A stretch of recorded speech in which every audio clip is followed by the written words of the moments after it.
This is one of Cluny the Scourge's online Rome Total War battles, this time in the Alexander expansion pack. I'm playing as Persia.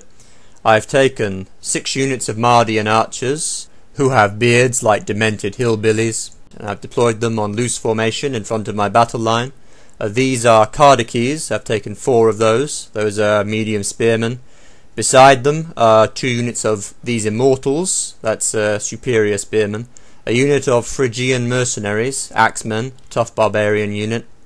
I've also taken 3 units of Bactrian heavy cavalry, and 2 units of Barcanian horsemen, who are axe-wielding light horsemen, effective against armour, fast-moving.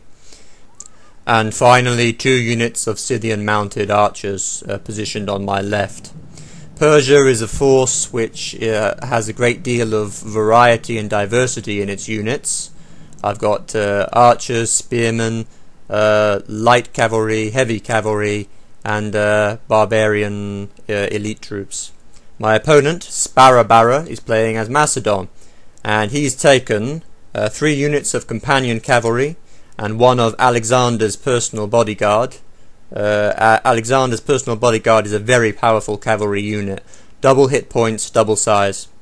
He's taken 2 units of Cretan archers, which he's deployed in front of his line on loose formation, 2 units of Hypaspists, which are medium spearmen, slightly superior to my Cardakes, and he's deployed 1 of those on each wing of his army. He's taken 5 units of Phalangists, that's the heavy phalanx troops, which are the mainstay of the Macedon army, very strong units.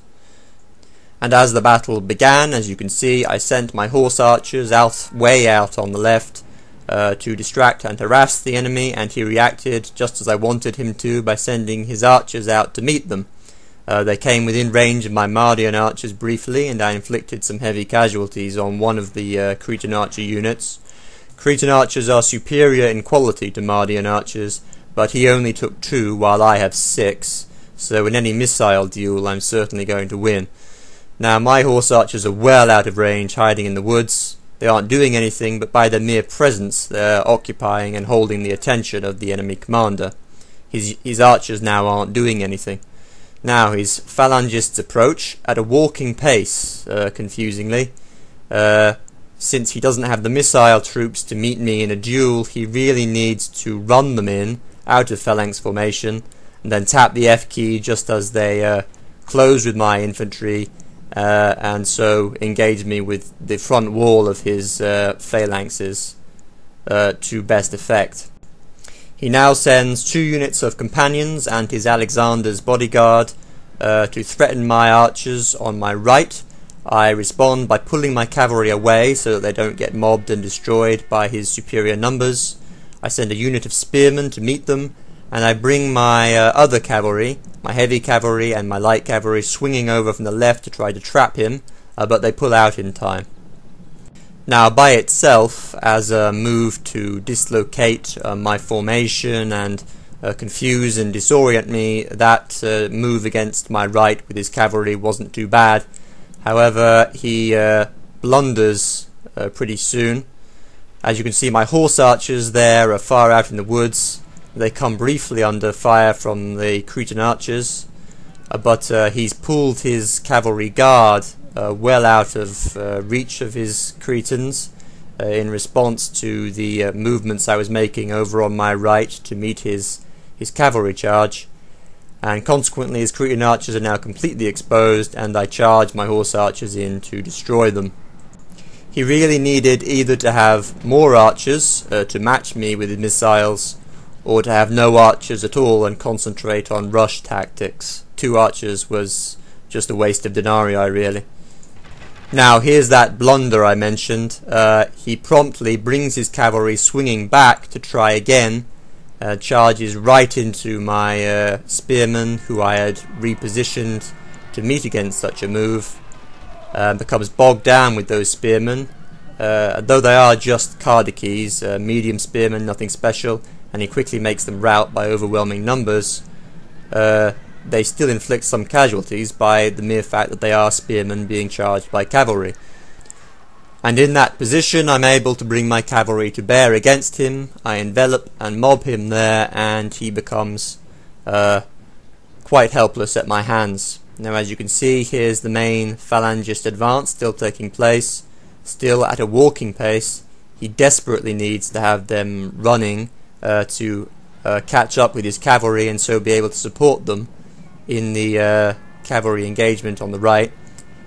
He sends his hypaspists charging in to chase away my Mardian archers on skirmish mode, but by now I've closed in with all of my Bactrian and Barcanian cavalry, that's heavy cavalry and light cavalry with axes, and I'm crushing the root element of his horsepower. Now, if his walking phalangists can arrive in time and cause my cavalry to become hung up on his formations, then he will be able to get some payback and destroy them. They close in, and I'm ordering them to run away as quickly as possible, and because he didn't close fast enough, I'm able to do that with the loss only of a single unit of cavalry there. That was I was unable to order them away in time, and they took enough casualties to rout. Now, over on my left, I've pulled all of my Cardaces away. They're being pursued by phalangists, and consequently his battle line has become sundered. That's the last unit of his companion cavalry there, the one that he began deployed over on the right of his army, and he has wasted it in a useless, futile charge against spearmen, unit of immortals, my best spearmen. Now watch what's going to happen to his general very carefully here. He has a phalanx facing my Phrygian mercenaries, and his general was killed as it tried to navigate his own phalanx. Many players don't realize that their cavalry is in fact in jeopardy from their own phalanxes. It is, especially if you try to charge a thin line of enemy infantry that you've fixed with a phalanx. Now here on the left, one of my units of Cardaces has been caught by 2 units of Macedonian phalangists, while my attention was diverted over on the right, and they've destroyed them.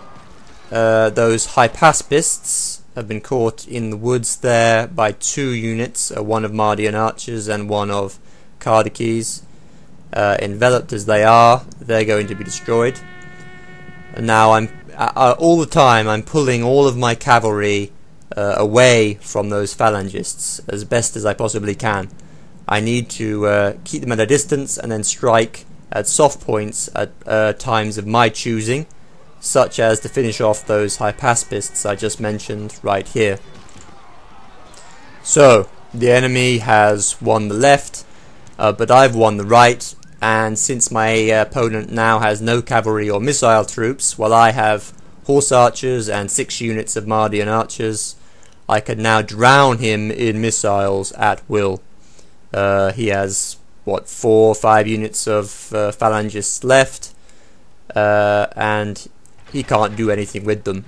He can't chase my troops, so I simply pepper him from all sides, bring those men down, and while troops are under a continual missile fire like that, their morale gradually reduces as well, making them more susceptible to routing, and consequently I'm pretty confident at this point that I'm going to be able to bring my opponent down. Of course, he could buy some time by putting his phalanxes into loose formation. My missiles would do less damage, they'd hit less often with each volley. But he doesn't do that.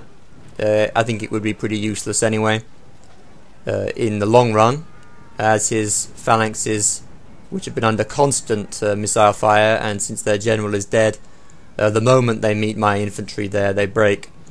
Back over on the left, you see the phalanxes are uselessly trying to catch horse archers. I've basically won this battle. So, what were the mistakes my opponent made that led to his defeat? First, he needed to run his phalanxes into battle. Second, he either needed to have more archers or none at all. Third, his cavalry charged into spearmen and didn't pull them out, allowing me to envelop them. And he also should have ignored my horse archers.